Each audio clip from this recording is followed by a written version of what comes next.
সেখান থেকে বেরিয়ে আসুন। আপনি সেখান থেকে বেরিয়ে আসুন। কোথায় থেকে বুঝতে পারছেন না তো? সেখান থেকে বেরিয়ে আসুন। তবে হ্যাঁ, ওইখান থেকে এই যে আপনি এখনও ভিডিওটা দেখছেন, ফলো করেননি, আমার চ্যানেলটাকে সাবস্ক্রাইব করেননি, আর লাইক দিন, শেয়ার করুন।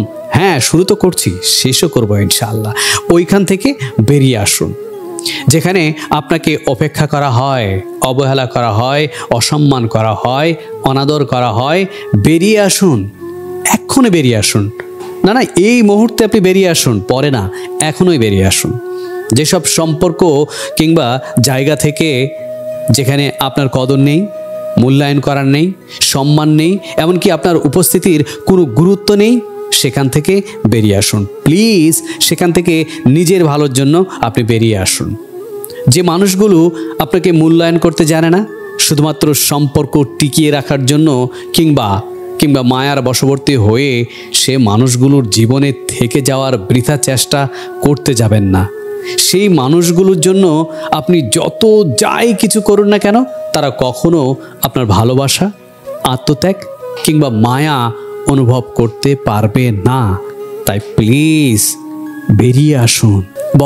বরং তারা আপনাকে সস্তার তিন অবস্থা ভাবা ছাড়া আর কিছুই ভাববে না। জীবনে যাই করুন না কেন, কখনো কোনো জায়গায় নিজেকে সস্তা বানিয়ে ফেলতে যাবেন না। তবে মানুষ আপনাকে পায়ের তলায় একদম পিষে মারবে, পিষে। নিজের ব্যক্তিত্ব বিসর্জন দিতে যাবেন না কখনো। তবে মানুষ আপনাকেও মানুষ ভাবতে ভুলে যাবে। গুরুত্বহীনভাবে নিজেকে উপস্থাপন করতে যাবেন না কোনো জায়গায় কখনো। তবে মানুষ আপনাকে গুরুত্বহীন হিসেবেই টেকেন ফর গ্যারান্টেড করবে। তাই যেখানে আপনার মূল্য নেই, গুরুত্ব নেই, সম্মান নেই, সেখান থেকে বেরিয়ে আসুন। তীব্র কষ্ট হলেও আপনি বেরিয়ে আসুন।